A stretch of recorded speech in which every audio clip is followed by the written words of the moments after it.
When to replace Starlink V2 for the new Starlink V3? Let's break it down. If you're using the Starlink Performance Kit Gen 2, it still works well for moderate land-based or light maritime use, with speeds up to 220 Mbps, especially when paired with the MDS Starlink Router Gen 3. But if you need faster, more reliable connectivity, especially offshore or in demanding environments, you should upgrade to the Starlink Performance Kit Gen 3. It offers download speeds up to 475 Mbps, better thermal resistance, and rugged IP69K sealing for extreme conditions.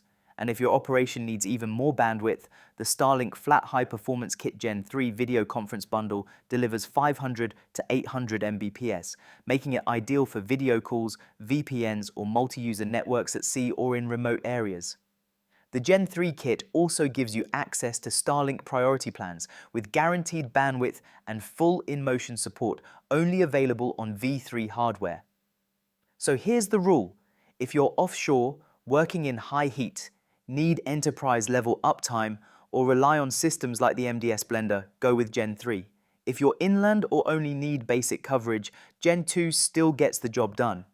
Bottom line, Starlink Gen 2 was great, but Gen 3 is built for what's next.